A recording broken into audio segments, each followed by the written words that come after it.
So those are the issues. Those are the issues that we have brought front and center. They're out there. They're not going to go away. And we have tremendous opportunity to continue this momentum. It won't be long that there's going to be an election up in New Hampshire. And believe me, this momentum is going to continue. And this movement is going to continue. And we are going to keep scoring, just as we have tonight.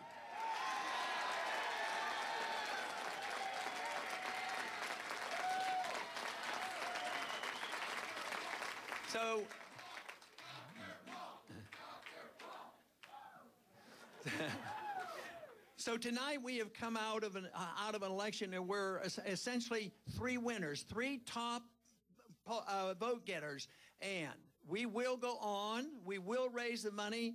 I have no doubt about the volunteers. They're going to be there.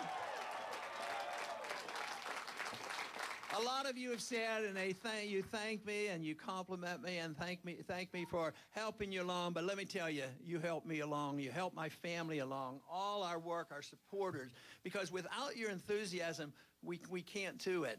And this is where I feel most obligated. You know, we want to do the job, present the case, and if anything isn't perfect, I worry not about myself. I worry about you and making sure that you're satisfied. I think there's nothing to be ashamed of, everything to be satisfied, and be ready and raring to move on to the next stop, which is New Hampshire.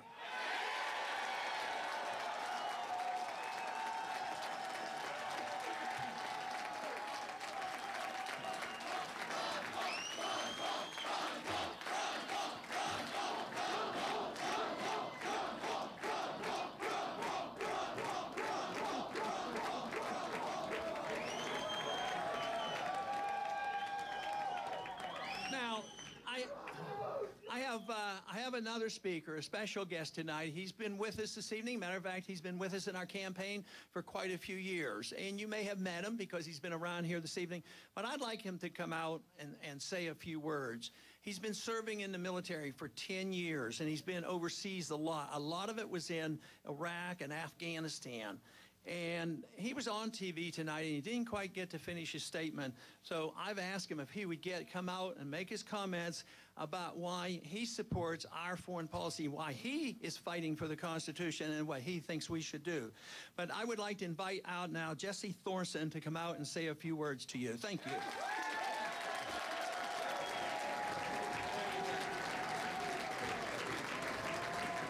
How about Ron Paul?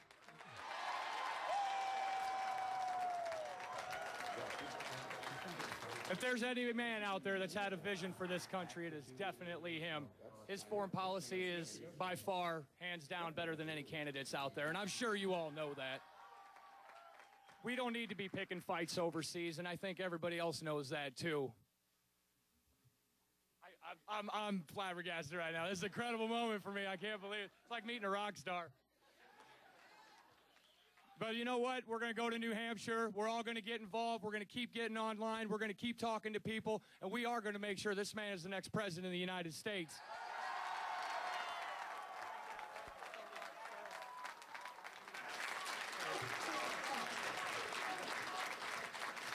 Thank you very much. That is a powerful message. And once again, we all know where the active military people send their money when they're campaigning. They send it to our campaign for liberty, our campaign for the Constitution, our campaign for liberty of government, our campaign for personal liberty and privacy, and a wise foreign policy. The most important thing we have to remember is we want to have influence in the world. That's very important. We want to be active in the world. We want to talk to people and work to people, trade with people, and be friends with people. But what we need to realize is our ways. You know, there's people who say that we are an exceptional nation, and we certainly are and have been, but we're slipping. But this idea that our exceptionalism out of desperation say that we are so exceptional, what we must do is prove it to the world. We have to send our troops around the world and force it down their throats. If they don't do it, we'll, invade them and occupy them and force election on them. I'll tell you the best way to spread our message, and that is do our job at home.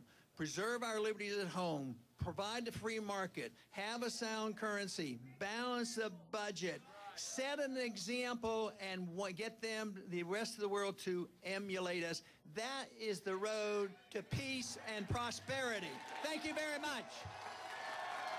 Thank you. All right, so Ron Paul, you hear him speaking to his supporters there in Iowa. He has come in third, but not very far behind the top two, Rick Santorum and Mitt Romney. Let's take a look at how close this race is right now, and we'll put the numbers. Newt Gingrich, by the way, is getting ready to speak over at Newt Gingrich headquarters in Iowa as well. But let me show our viewers where the actual official numbers stand right now. Here it is. Look at this. 92% of the precincts are in. Mitt Romney is 13 votes ahead of Rick Santorum. 13 votes separate Mitt Romney and Rick Santorum, 27,830 to 27,817. 92% of the precincts have reported. How close is this? I don't think it can get much closer. 13 votes separating Mitt Romney and Rick Santorum. Newt Gingrich is going to be speaking shortly. I want to hear what he has to say. Actually, I think he's coming out right now. So, oh yeah, there he is. He's getting ready to speak to his supporters. He has come in fourth place, we've projected.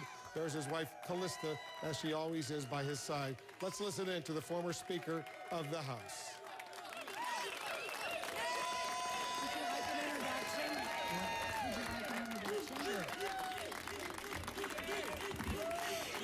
Good evening.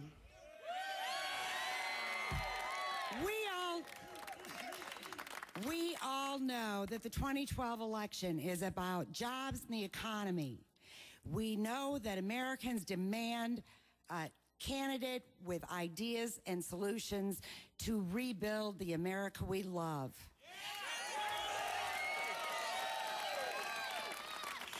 There is only one Reaganite conservative in this election, and we just punched his ticket for New Hampshire.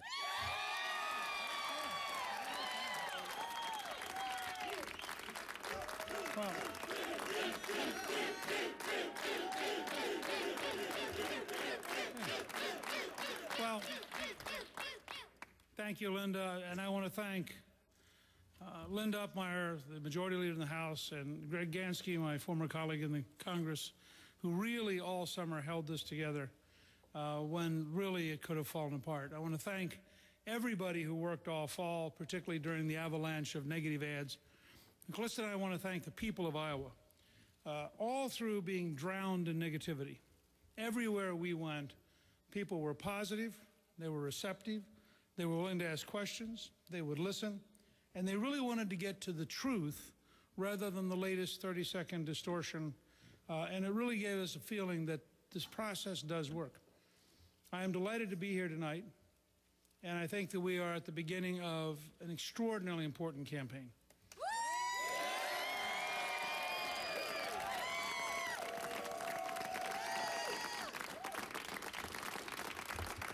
The ultimate goal of this campaign has to be to replace Barack Obama and get America back on the right track.